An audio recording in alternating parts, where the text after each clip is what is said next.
Então pode começar, o André. Ok, bom dia a todos.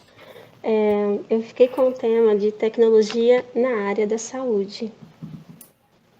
E eu escolhi a bioinformática aplicada à oncologia.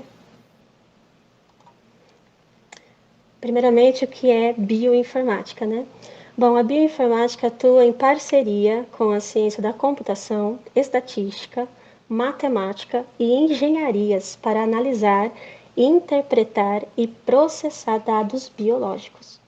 Basicamente, o profissional bioinformata é especializado em agrupar e analisar dados biológicos, bem como em dar suporte técnico aos cientistas da área da saúde com gerenciamento de dados e estatísticas.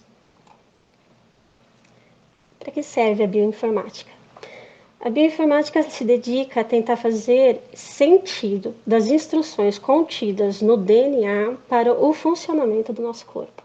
Os modelos computacionais gerados pela bioinformática são assim utilizados no estudo de doenças e no desenvolvimento de novos medicamentos. Então é muito importante, né, esse avanço tecnológico para a área da saúde. Basicamente a bioinformática ela tem 6 segmentos de trabalho. Ela trabalha na interpretação da linguagem dos genes por algoritmos oriundos da informática. Ela trabalha com aprendizado automático a partir de grandes volumes de dados. Ela trabalha com criação de banco de dados, com a construção de programas computacionais que automaticamente melhoram o desempenho, com a leitura de informações contidas no código genético e também trabalha com a geração de hipóteses a partir dos dados, quer dizer, ela trabalha até com os diagnósticos, né, das doenças assim pesquisadas e estudadas. Bom, como eu escolhi, foi no tema da área do câncer, né, a introdução. Atualmente o câncer, ele representa um crescente problema de saúde pública e estimativas demonstram que em alguns países, 1 a cada 3 indivíduos desenvolverão a doença, sendo então necessário o desenvolvimento e implementação de novas pesquisas com o intuito de melhorar os tratamentos e os prognósticos. Nesse contexto, tem-se a bioinformática, que mescla conhecimentos de múltiplas áreas do saber, tais como biologia, ciência da computação, engenharia genética, física, matemática e química, para obter as informações que auxiliem no desenvolvimento e processamento de dados. Na prevenção contra o câncer, a bioinformática ela é fundamental.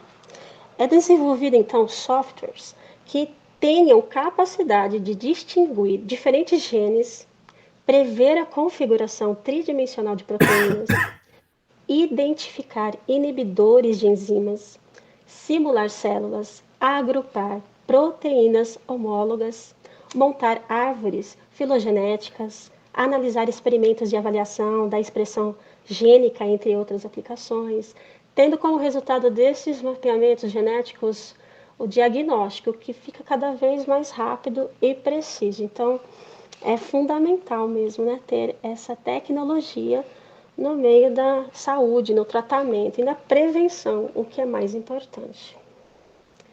Bom, a bioinformática aplicada à oncologia molecular. Cada vez mais as atividades de pesquisa de prevenção, diagnóstico e tratamento do câncer são realizadas sobre um domínio multidisciplinar, envolvendo medicina, química, genética, bioinformática e engenharia. Essas atividades são responsáveis por gerar e manipular grandes quantidades de dados que são geograficamente distribuídos entre as unidades de tratamento desse país. Estes dados necessitam ser integrados e processados, e sua utilização é empregada para melhorar a gestão e a viabilizar colaborações de pesquisa entre as instituições do setor. Bom, a exemplo, eu escolhi o Hospital de Câncer, aqui conhecido como Hospital do Amor H, que fica aqui em Barretos, né? Nós temos dentro do hospital o Instituto de Ensino de Pesquisa, o IEP, o CEPOM, que é um Centro de Pesquisa de Oncologia Molecular, onde a bioinformática é primordial, dando suporte às pesquisas do Hospital de Barretos com banco de células, inovação tecnológica, diagnóstico molecular e gerenciamento em biobanco. Bom, pessoal, eu acredito que vocês conheçam, né, o hospital, ou já ouviu falar do hospital, mas ele é um dos Sim, maiores da América Latina, né, ele é referência, né, sim, da América Latina no tratamento do câncer e na prevenção também. E ali temos, né, o Instituto de Ensino de Pesquisa, né, e o Dr. Rui Reis, que é o diretor científico do centro de pesquisa, né, ele trabalha com essas questões todas, né, de bancos de células, do biobanco, de inovação tecnológica. Então, ali eles trabalham bastante, dão suporte a essas pesquisas, né, no CEPOM. E a bioinformática atua ali já faz muito tempo, né? Então, e ele diz claramente, né, no site do hospital, que é um profissional que esse profissional é o profissional que ele precisa, né? Que é uma das profissões do futuro, né? Mas que já está atuante aí há muito tempo, né? Entre nós, mas que para eles lá é primordial, porque se não fosse, né, esses bioinformata, né, atuando ali com eles, como que eles iam fazer com a gerenciação dos bancos? O banco de dados deles são mais de 250 mil coletas de tumores diferentes, né? Então, eles têm essas pesquisas em cada tumor, em cada câncer ali, ou até os que são benignos mesmo, né? Eles pesquisam um a um, então eles têm um banco de dados ali muito grande de pesquisa em cima dos cânceres já estudados. E ele ressalta bastante a questão do bioinformata ali com eles. Então, a importância da tecnologia, né, no avanço das pesquisas oncológicas é fundamental. Atualmente, o Instituto de Ensino e Pesquisa do Hospital do Amor se divide e funciona em três principais frentes. Achei importante ressaltar exatamente isso: é o ensino, a pesquisa e a extensão. E são interligadas, muitas vezes interdependentes, né? Suas atividades buscam incessantemente o desenvolvimento tecnológico e a inovação, visando como resultado final o melhor resultado e atendimento ao paciente oncológico. Bom, particularmente verificamos que a bioinformática manipula uma grande quantidade de dados e tem cada vez mais contribuído para a pesquisa e no diagnóstico de várias doenças, principalmente do câncer. Tem como proposta inicial a pesquisa e desenvolvimento de uma infraestrutura computacional baseada na tecnologia de grades computacionais para atender às demandas de autoprocessamento, realizadas com as informações do setor da saúde, em específico para bioinformática em oncologia. Aqui eu deixei, então, as minhas fontes de pesquisa. Ok, professor? Estou disponível às perguntas. ok, muito bem. Alguém gostaria de fazer alguma observação, pessoal? Eu, infelizmente, ou felizmente, né, porque a gente tem essa possibilidade, a minha mãe, ela passou pelo Hospital de Barretos, né? Ela, infelizmente, veio a falecer agora em fevereiro, por conta justamente de um câncer. Mas eu me lembro que quando ela foi diagnosticada, né, ela foi no seio, né, ela teve que tirar um seio, e, e eu lembro que ela teve que assinar um termo, teve não, né, eles solicitaram solicitaram para que ela assinasse um termo que a coleta do material, né, biológico pudesse ser alimentada nesse banco de dados que você falou, ô Andréia. Eu acho que o tema é bastante interessante, né? Nós temos visto, eu tenho visto, já li algumas pesquisas, por exemplo, e vi um documentário há um tempo atrás falando sobre a questão de um caso muito raro que foi, eu não me lembro, foi nesses canais fechados, eu não sei se vocês chegaram a ver, talvez, se vocês têm interesse, mas um programa que assim mostrava casos raríssimos de doenças que eram difíceis de serem resolvidas e aí eles tinham uma rede de colaboradores, né, ao redor do mundo, e eles então acessavam essas redes, né, contatos de pesquisadores na área médica, para então tentar ver casos parecidos e buscar um tratamento. Né? No caso que eu vi, acho que eu vi umas 2 ou 3 episódios, mas era um caso dos Estados Unidos. Alguns foram resolver o problema na Itália, que já, né? Então, a gente vê que esse tipo de colaboração, né, e principalmente quando você armazena dados em sistemas computacionais, eles podem permitir uma ampla colaboração, né, entre os pesquisadores. E isso deveria ser compartilhado de forma bem mais democrática, né? Porque isso envolve vidas. E a gente sabe que na área da informática, isso acaba gerando, às vezes, muito patentes, quando você descobre, ou deixa de descobrir, quer dizer, quando você descobre, né, soluções para alguns problemas de saúde, porque você pode desenvolver certas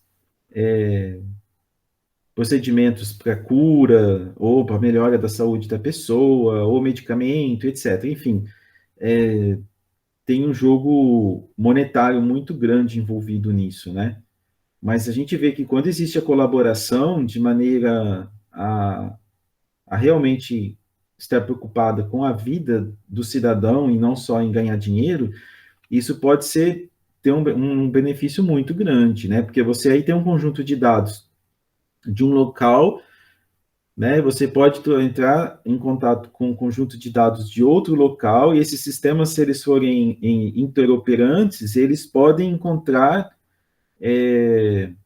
novas soluções, né? Porque, que nem você falou aqui em Barretos, eu achei super interessante, e eu já até marquei aqui, Andréia, porque eu tenho ex-alunos que trabalham lá no Hospital do Amor. E eu dei aula em Barretos durante os 3, 4 anos num curso de computação lá, antes de estar no Instituto, era sistemas de informação também, e nós tínhamos bons alunos lá, e tem alguns alunos que depois de formados foram trabalhar na área de sistemas lá.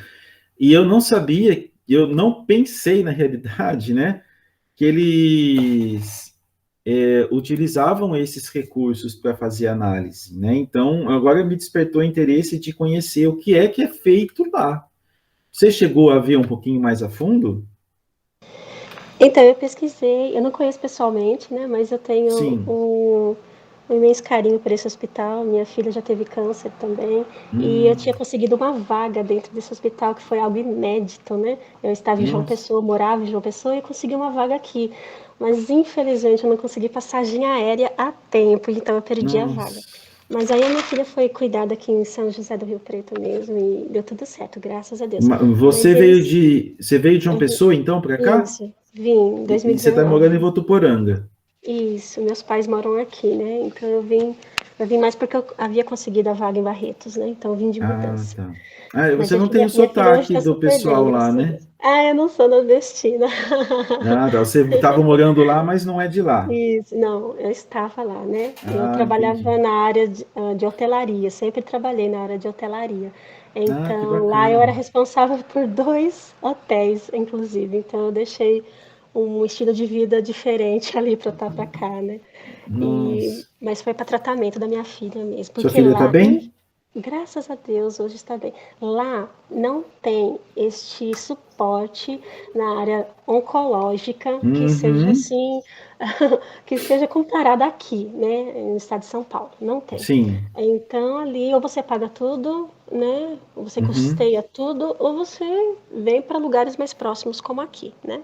Uhum. Aqui, o pessoal não sei se está acostumado com o AME, mas para mim, o AME aqui de Votuporanga é o melhor do estado de São Paulo.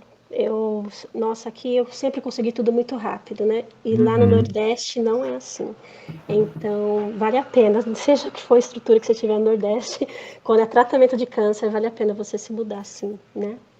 Eu acompanhei minha mãe muitas vezes em consultas, né, durante esses Sim, últimos 10 anos que ela esteve tratando, e a gente via muitas pessoas do norte do Brasil, do isso. nordeste do Brasil, inclusive que se mudavam para cá e ficavam 1 ano, 2 fazendo o tratamento, né? Exatamente. Eu tenho até aqui alguns dados, eu não coloquei porque eu não quis prolongar muito aqui os slides, mas eu tenho os dados aqui do hospital. Em 2019, para você ter uma ideia, houve um recorde de cobertura, foram 6.500 atendimentos por dia, né? Uhum, Então, eu achei isso um absurdo, né? Falei, meu Deus, tudo 100% gratuito, né? Então, uhum. a demanda é muito grande mesmo, né? E E agora, a qualidade, né? sim, 224.883 pacientes vindos de outros municípios de todos os estados do país. Olha só, né? Então, É algo assim, fenomenal mesmo. sim, a estrutura é muito grande, né? Eu nunca vi algo parecido, né? Assim, estive no hospital de lá, hospital de Jales, e realmente é algo espetacular, né? O sistema, como que o sistema Uhum, funciona, o sistema de agendamento, o sistema de controle, de exatamente. administração, o atendimento das pessoas, você não encontra isso num hospital particular, né? Exatamente. No hospital Exatamente. particular, eles atendem a gente de forma, né, mal tocam na gente, né? O negócio é mais você tomar uma dipirona ali, normalmente, e mandar você embora, né? Exatamente. Quando eu digo assim, quando é pronto-socorro, né? Uhum. É, Inclusive, eles têm um sistema de atendimento ali, professor, que eu achei formidável. Por exemplo, a minha filha, ela não tinha tido nenhum tipo de atendimento oncológico até então. E foi isso que foi pedido de primeira na inscrição dela, né, no pedido de internação. Ela era de menor na época, inclusive, então a pediatria entrou em contato comigo. A exclusividade que eles exigem é que não seja tratado por nenhum outro, né, oncologista. Então, quando é de primeira, assim, quando a pessoa descobre o câncer e não foi ainda atrás de nenhum oncologista para o início de um tratamento, é aí que eles pegam o caso. Eles amam esses casos, sabe? Eles amam iniciar o caso de uhum, tratamento, né? Então, assim, a exclusividade deles é exatamente essa, quando você não passou nas mãos de ninguém ainda, né? Então, até que eles e, rejeitam alguns casos que já, né, já rodou bastante em tratamentos, eles rejeitam, porque eles têm o sistema deles, né, de tratamento. isso é uma coisa que, para pesquisa, eles sabem de onde começou e Isso, onde terminou, né? exatamente. Então, eles Uhum, podem depois pegar esses dados e ver assim, olha, fulano teve essa doença, esse tipo de tumor e tomou essas medicações e teve esse resultado. O outro teve o mesmo tumor, tomou outro tipo de medicação, né? E as medicações vão mudando também, né? Então, com isso você pode ver os isso. efeitos das novas medicações sobre os mesmos Uhum, tumores. exatamente. Realmente é um Inclusive, trabalho. assim, professora, a hora que eu peguei esse trabalho para fazer, de imediato veio, né, logicamente, o assunto oncológico, porque era a minha realidade, foi a minha realidade até então, Aham. e havia tantas vertentes tecnológicas para se dizer sobre o hospital, né, tudo que eles usam e a forma como eles usam, tudo aparelhos de primeira, né, inclusive eles receberam Uhum. agora, em junho, eles receberam agora um, um aparelho gigantesco que faz radioterapia, e vale ressaltar aqui, essa radioterapia que eles fazem, até cirurgia no momento que está fazendo a radioterapia, ele tem uma capacidade de alcançar o tumor de uma maneira tão centralizada, tão focada, que ao redor dele não é atingido. Atingido. Tanto é que a estimativa é uma pessoa que precisaria de 35 sessões de radioterapia, com este aparelho, ela faz simplesmente 5 sessões. E é Nossa, suficiente fantástico. de tão centralizado que é o raio, né, Uhum. desse aparelho. Então, É. assim, havia muitas vertentes tecnológicas para se dizer sobre o tratamento Sim, oncológico. Porém, fantástico, o que me fantástico. chamou a atenção foi o bioinformata, né, esse profissional que eles Uhum. ressaltam tanto, né, ali e na equipe deles, principalmente do Dr. Rui, que é o diretor científico, né, ali, ele ressalta tanto esse profissional que eu achei muito conveniente nós trazermos Eu acho que é a exatamente esse primeira vez tema. que eu escuto, talvez assim, de forma mais, devo ter ouvido em outros momentos, mas de uma forma assim, mais contextualizada, acho que foi a primeira vez que eu vi esse termo bioinformata. Você tem o contato desse professor? Bom, Eu tenho todas as O fontes que link, eu utilizei, né? Eu tenho o depois você me vídeo passa se dele. você tem o Aham. link Aí do tem um vídeo laboratório dele dele. excelente. É, o vídeo dele Não, o que eu explicando é gostaria era um excelente. contato, Ok. porque eu vou ver, quando terminar essa pandemia, da gente ter a possibilidade de talvez fazer uma visita nesse Legal isso. ambiente e conhecer um pouco mais Nossa, que ótimo.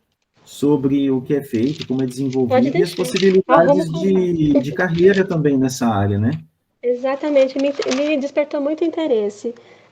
Eu tenho também a doutora em bioinformática, que é a Raquel Minardi. Ela dá aula, inclusive, na Universidade Federal de Minas Gerais, sobre o assunto. Uhum, E ela ministra um curso, né, para esta uhum. área. E tem um canal que é online.bioinfo, que é o canal dela. Ela explica exatamente tudo o que se precisa para ser um bioformata. Eu achei interessantíssimo demais, É, porque é uma carreira que você pode seguir na bioquímica, na farmácia, nas ciências da vida, enfim, e também na área da informática, porque na verdade o bioinformata ele trabalha exatamente com a gerência de dados. Inclusive tem um curso que fala BioPython, sim, né, que ela ministra, né? O BioPython, que exatamente é o Python que vai ser necessário para a gerenciação desses dados, né, exatamente nesta área. Né, a aplicação de ferramentas computacionais, consolidadas, operacional, toda essa parte técnica é do bioinformata. Então, eu achei muito interessante, né? E é um curso que nossa, não é caro, mas é para graduados da área, né? Da área de exatas e da área de ciências da vida. É expansivo. tem que estar graduado já, ou vocês, por exemplo, Não, se não, algum de vocês pode tiver ser. interesse, pode fazer. Exatamente, a É um gente curso de pode fazer. extensão. Exatamente. É legal, depois você coloca lá no nosso grupo, por favor, esses dados Ok, desse link desse curso, e o link do laboratório do professor lá também, pode deixar. que Do aí o Dr. pessoal Rui. aí, vocês, pessoal que estão assistindo, uma coisa interessante, né? A área infelizmente, a área de saúde, a gente vai sempre ter as mazelas da saúde, né? Das doenças. Só que, por outro lado, você pode colaborar também com o seu conhecimento, né, para tentar buscar tratamentos alternativos e a partir da análise de dados, eu acho que realmente na área de saúde o que mais vai contar vai ser essa questão da ciência de dados, análise de dados, big data, inclusive recursos da inteligência artificial para você encontrar é, novas predições, né, e predições, não sei, agora fugiu o nome. Mas enfim, tentar descobrir, né, o que vai acontecer ou não vai acontecer, baseado em fatos antigos. Mas legal, parabéns, é um tema bastante atual e um tema bem interessante de ser trabalhado e de, inclusive, seguir mais um tema aí importante de pesquisa, né? De pesquisa e de trabalho, né? Então a gente vê outro dia, nós fizemos uma entrevista com algumas meninas da TI, depois eu vou passar o link para vocês, principalmente as meninas que estão aqui no nosso grupo, né? Eu e a professora Luciene desenvolvemos um trabalho, a Scarlett está agora, o Eduardo já participou um pouco, e a gente fez mostrando como que algumas meninas que estão na Shift, inclusive, que é uma empresa que desenvolve sistemas para hospitais de Rio Preto, eles têm mais de 200 colaboradores lá, e eles mostram para a gente, elas mostraram para a gente como que é possível você, menina, né, conseguir aí ter sucesso na área. Né? Então, vocês aí que estão aqui participando desse momento, começando a disciplina, saiba que existe possibilidade, né? Elas estão já uma já está há quase 10 anos no mercado, né? E, e a gente tem visto cada vez mais essa questão, a gente tem visto muito mais meninos, né? Mas a gente precisa mudar esse pensamento que a informática é algo da área apenas dos homens mais voltados, né? Tanto as exatas quanto as engenharias, né? As meninas aí precisam se empoderar e saber que elas têm capacidade, capacidades iguais aos meninos, né? E espero que vocês se descubram nessas possibilidades, né? É, é, Ô, André, obrigado, então, tá, pela apresentação. Disponha, professor. É um prazer. Depois você compartilha com a gente lá.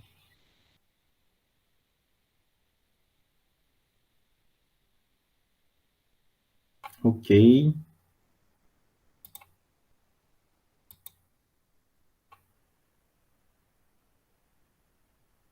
Deixa eu ver aqui.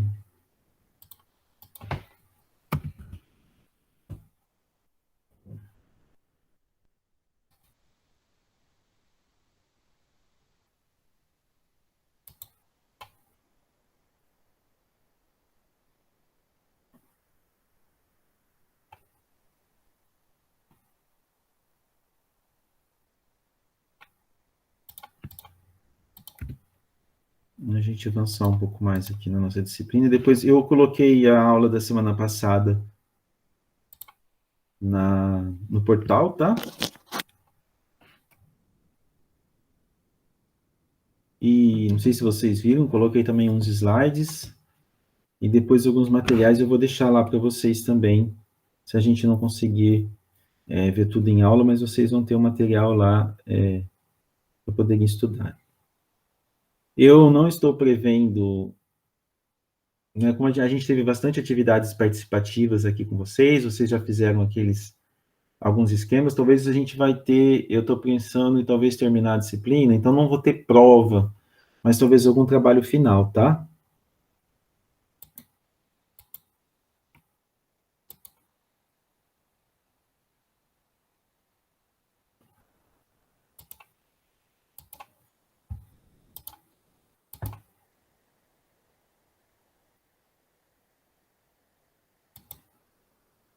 Vocês estão vendo minha tela?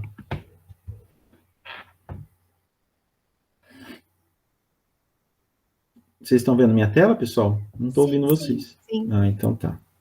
A gente continuando aí a nossa aula, né? A gente está vendo um pouquinho aqui dos componentes do sistema computacional e a gente vai falar algo importante que é a questão da sequência ou arquitetura de von Neumann, né? John von Neumann, que aperfeiçoou aí de forma considerável a arquitetura inicial, adicionando a memória, né? Um componente destinado a armazenar dados e programas, tornando o processo mais rápido e eficaz. Então, você tem aí o modelo. A gente vai ver esse modelo durante alguns slides, tá? Quando a gente via deixa eu ver onde que está aqui, se eu encontro, não está aqui, deixa eu ver mais para trás aqui, né? Quando a gente estava mostrando esse tipo de máquina, dependendo os cálculos que você queria fazer, né? A gente sabe que naquela época eles estavam mais voltados para fazer realização de cálculos e simulações, né? Principalmente pensando na guerra, que era o contexto que eles viviam. Para cada programa, às vezes, que você teria que executar, você tinha que mudar o hardware, fazer algumas configurações na própria máquina mesmo, a nível de hardware, para que ele pudesse, então, fazer com que, ou possibilitar que a sequência de instruções pudessem ser efetivadas. Com o modelo de von Neumann, então, ele criou a memória. Então, as instruções, elas ficavam armazenadas. Com isso, já começou a facilitar bastante o que nós tínhamos antes, né, que imagina assim, o conhecimento, a especialidade que você deveria ter, tanto é que nós já conversamos, que eram engenheiros, né, que construíam essas máquinas, e hoje, normalmente, a gente está mais voltado realmente o pessoal para engenharia, né, para construção de circuitos. Tanto é que o curso de engenharia da computação, ele é um curso que tem muito eletrônica, elétrica, né, disciplinas assim voltadas para a construção mesmo de artefatos que sejam capazes de controlar robôs, etc.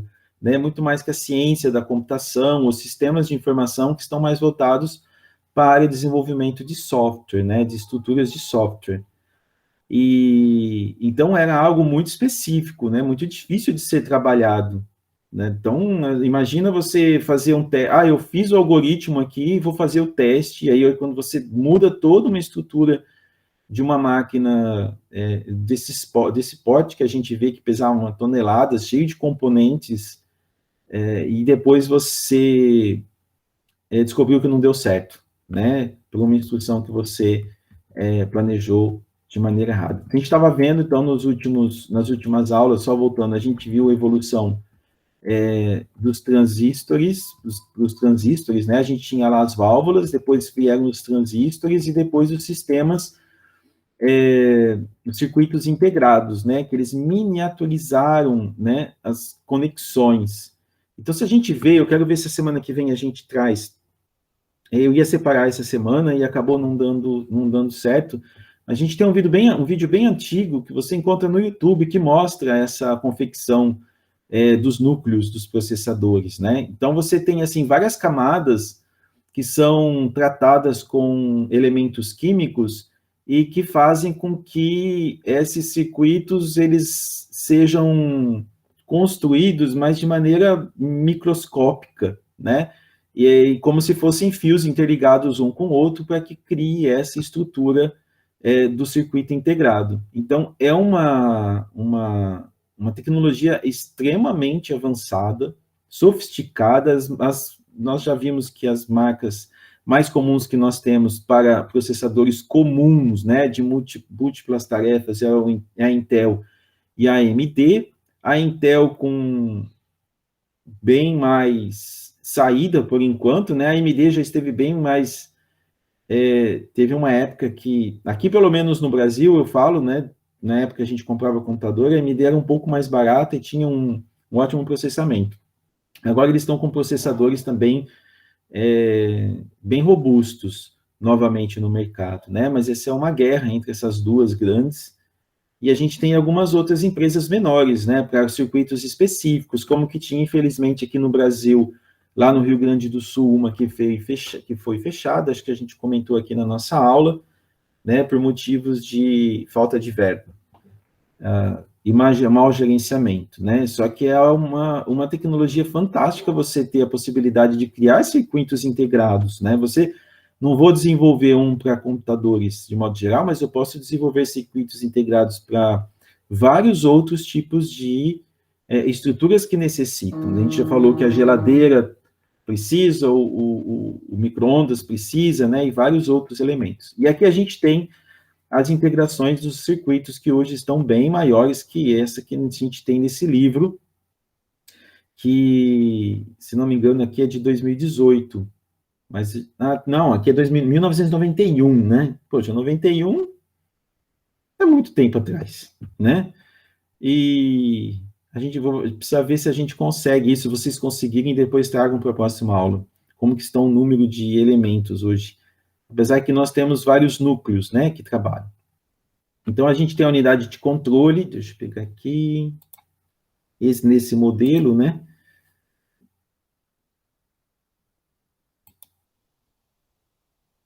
Caneta. Opa. É a unidade de controle que controla todos os elementos, onde os dados entram e saídas no processador, a unidade aritmética, os acumuladores e os registradores, e esse acesso à memória aqui, tá? Esse é um modelinho.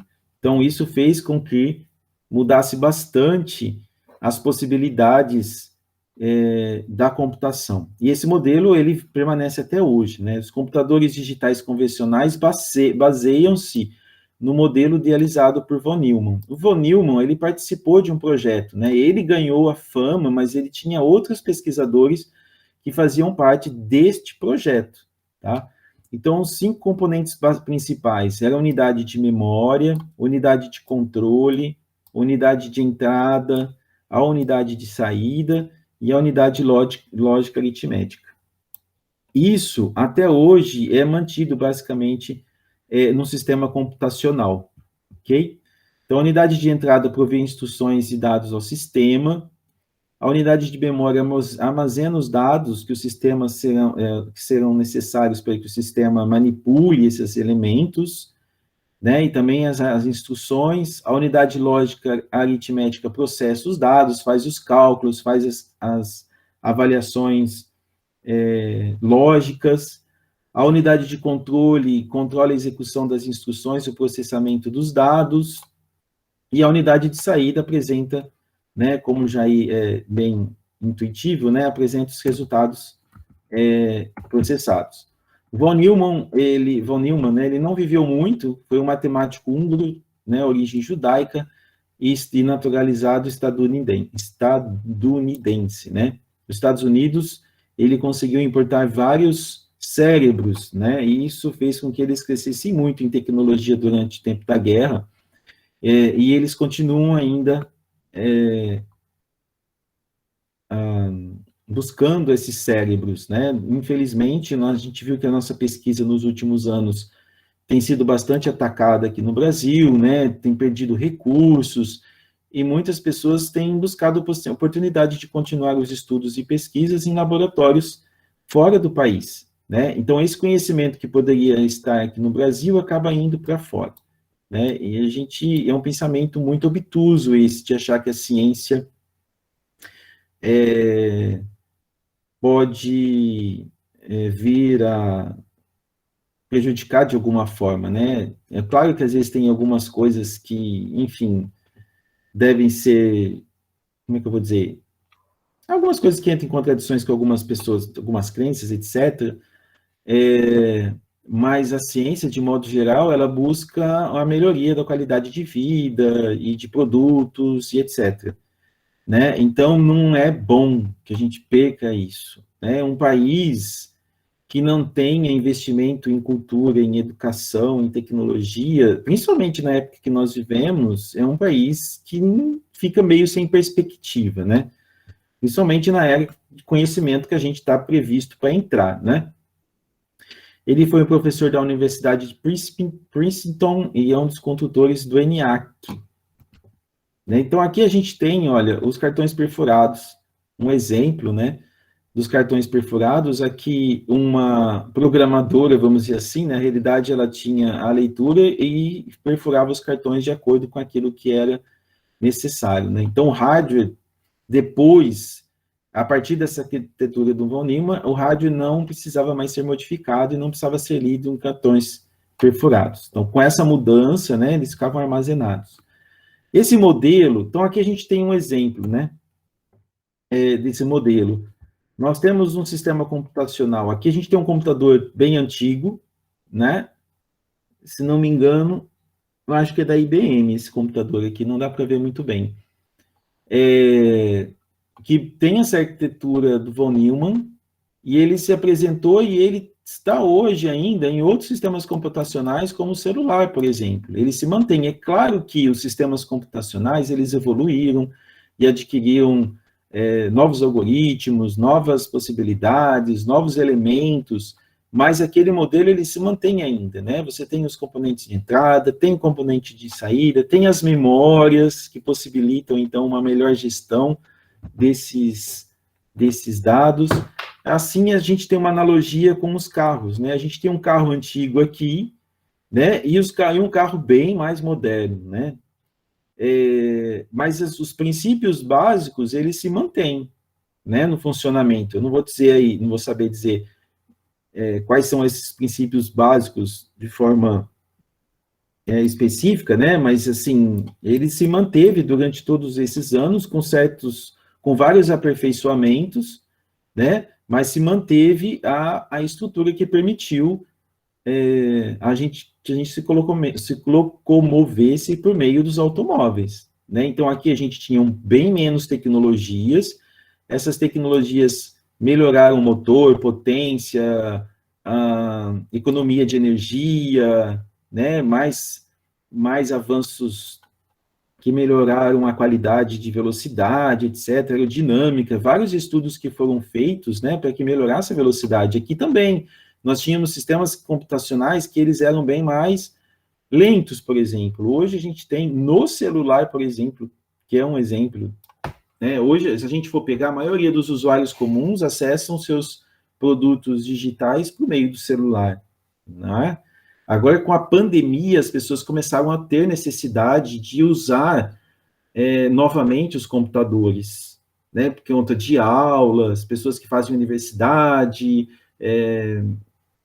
porque tem cursos, por exemplo, universitários que você não tem tanta necessidade de ter um computador como vocês aqui da computação, né? Você vai ter, talvez, na hora de fazer um trabalho, na hora de fazer um TCC, que você poderia até, inclusive, fazer no laboratório de informática na universidade, mas daria para você se virar, entre aspas, sem a máquina.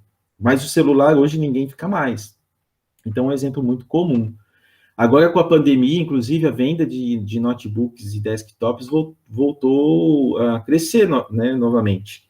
Tanto é que o Windows 10, que prometiam, né, não sei se vocês viram, que prometia que não ia ter mais atualizações, vai sair agora no final do ano, é prometido já o 2011. Já tá. Alguém aqui da turma baixou o 2011 no computador? Parece que ele já tem a versão para teste, né?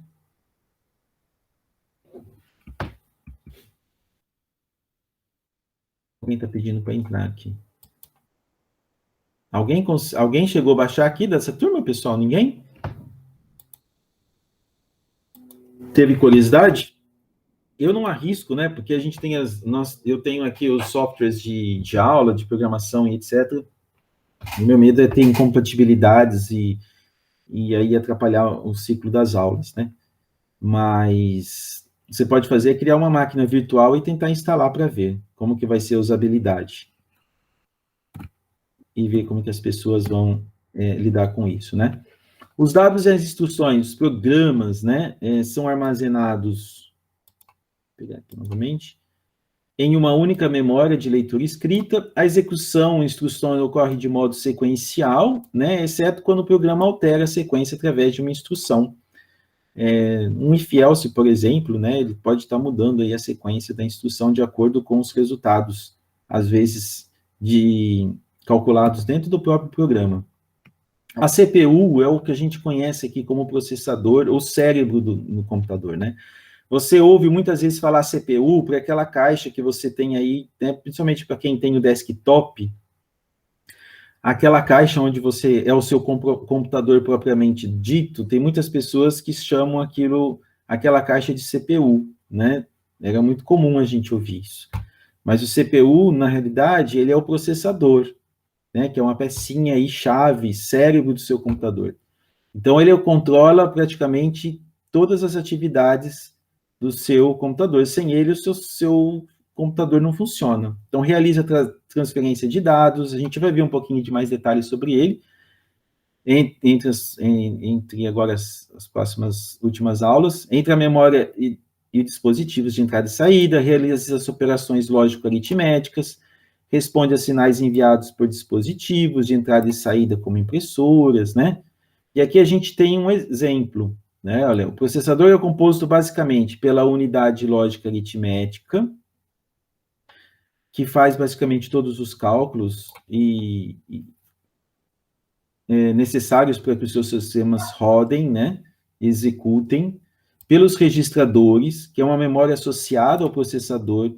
Elas são extremamente velozes, nós temos eles aqui, né? E nós temos, depois, um pouquinho mais distante, as memórias cache, que é essa L1 e L2 aqui, que são o nível, né, na realidade, level 1, level 2, e quanto mais próximo essas memórias estiverem do núcleo desse seu processador, mais rápidas elas são, tá? Só que, ao mesmo tempo, elas são extremamente caras. Então, quando você vai comprar um processador, se você souber a arquitetura que ele possui, você vai saber se realmente esse computador está fazendo uma grande diferença. Então, às vezes, você tem lá o clock dele, né, que é a frequência do processador, 3 GB, 1.6 GHz, né? E, às vezes, você tem 4, 7, 8 núcleos desses processadores. Só que você tem que também... E algumas dessas informações você encontra, né? Sabendo exatamente o modelo, qual que é a memória cache que ele possui, né? E normalmente, uma das informações que você encontra é a memória cache, tá? Quanto que ele vem de memória cache. Então, quanto maior for a memória cache, mais instruções elas vão poder ficar armazenadas. E o que que acontece? Você tem lá a sua memória RAM, que nós já vimos um pouquinho, né? Onde os dados ativos do programa estão sendo executados, esses dados que são armazenados pelos nossos sistemas, vários sistemas de entrada, ou às vezes sistemas que estão rodando sem que você perceba mesmo dentro do próprio sistema operacional seu, eles são armazenados, e esses dados, eles são controlados, né, pelo sistema computacional, pela unidade de controle. Ele consegue fazer com que esses dados, por exemplo, uma instrução que vai ser executada em seguida.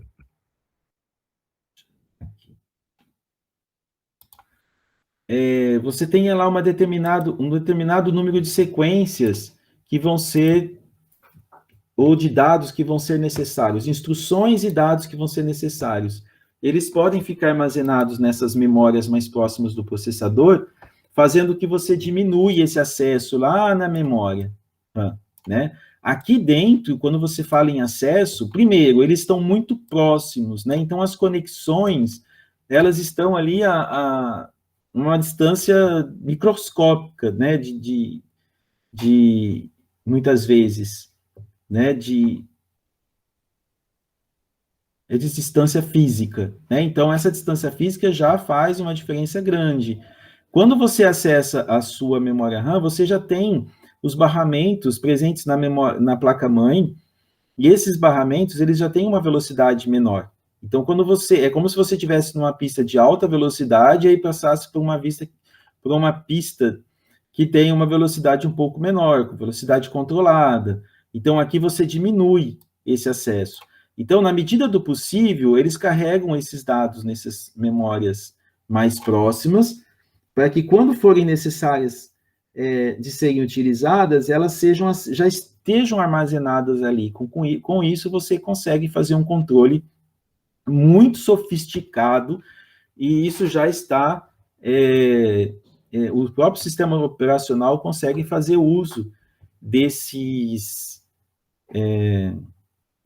arquitetura, não é?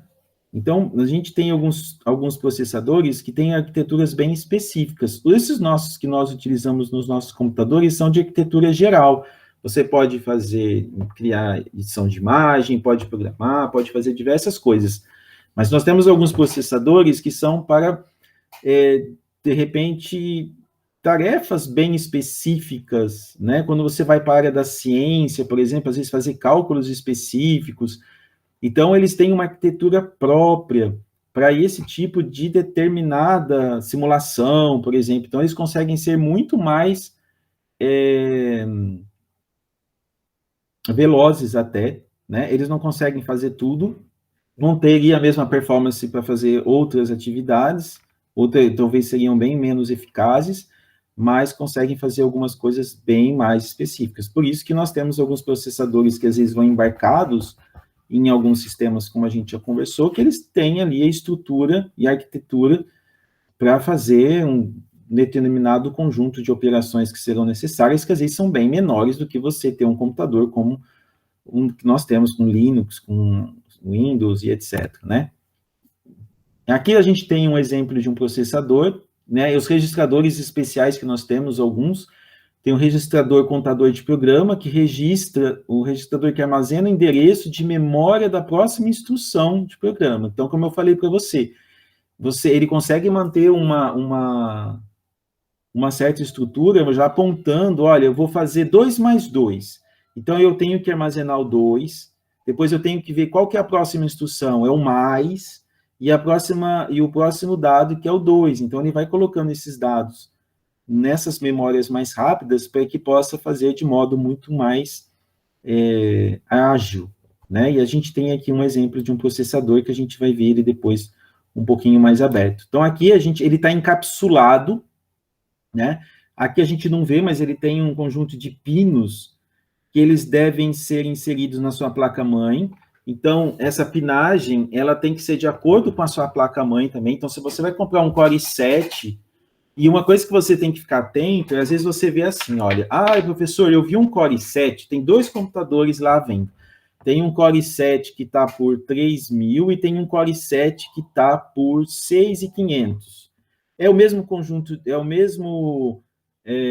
8 GB de memória RAM, mas por que essa diferença é tão grande?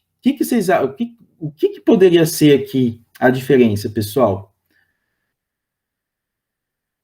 O clock, o núcleo, thread, se ele emula ou não. E o i7, o que ele tem também, uma coisa assim... O i7, ele é de hoje? Não. Bem antiga. Sempre lança 3, e 5 e 7, né? Desde a primeira geração. E exatamente, você falou a palavra-chave. Tem gerações, né? Então, esse nome é o nome comercial que você tem de i3, i5 e i7, que normalmente a sequência aí, né? Quanto mais alta, maior é a performance dele. O i7 é o mais caro.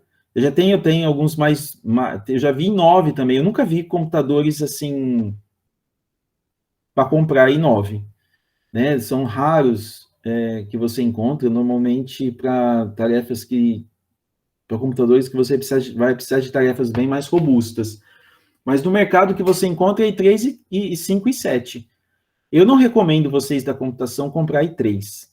E i5 você tem que tomar bastante cuidado.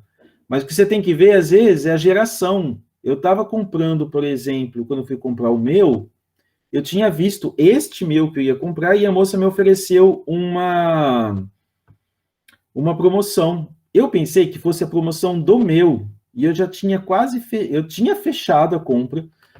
E aí, quando eu vi o resumo que chegou para o meu e-mail, eu vi que não era uma geração, o i7 era uma geração anterior,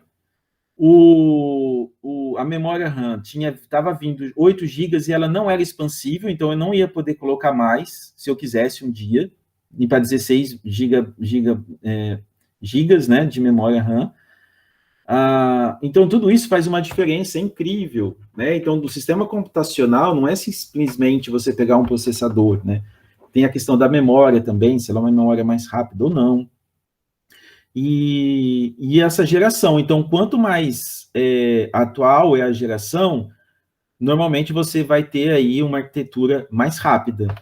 Às vezes vem com memória cache maior, ou uma memória que é ainda mais rápida que a anterior, tá? Então, você tem i7 de quinta geração, sexta geração, sétima geração, e a gente está agora na 11ª geração, tá bom?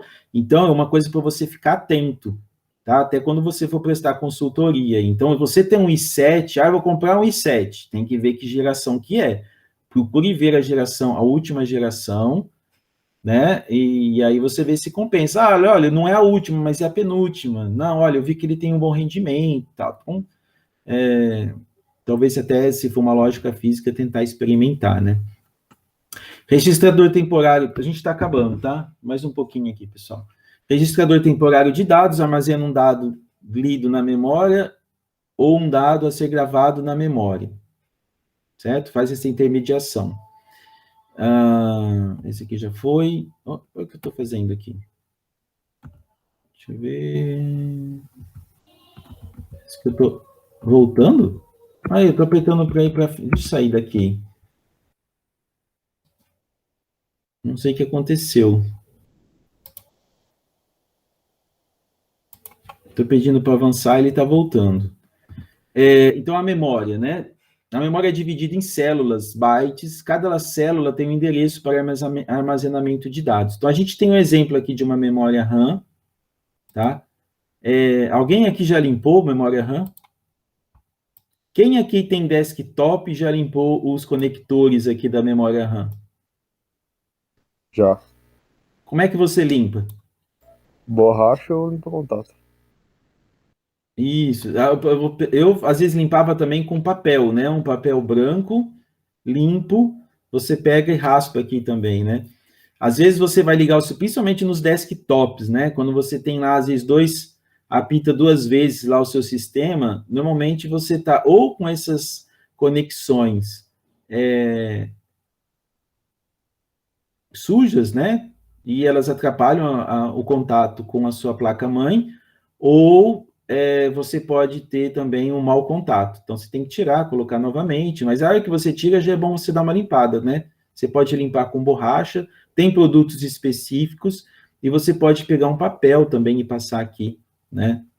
Raspar o papel, que normalmente funciona bem, Tá? Isso é um erro bem comum, tá? Em desktops, principalmente os mais antigos. Ou que às vezes você mexe bastante, né? Tá num lugar que às vezes bate o pé sem querer e ele pode se soltar. Os endereços, eles têm número, né? 0, 1, 2, 3, então tem uma identificação, né? Aqui é um exemplo de identificação, e aqui você tem os valores, tá? Então, esse aqui é um exemplo de endereço, não precisa ser exatamente assim, e aqui você tem os valores, tá certo? É como se fosse um vetor que você... Vocês já chegaram a ver vetores e matrizes? Sim. Né? A matriz lá, vocês estão vendo em quê? Nas duas matérias, programação e algoritmo. Então, né? Você tem lá, ele normalmente começa... No Python, vocês estão vendo, parece? É isso? Não, a gente tá vendo no C++ e no Visual. Ah, legal. C++. No C++, começa em 0, não é o local? Sim. Né? Então, no Java também é assim, no C é assim.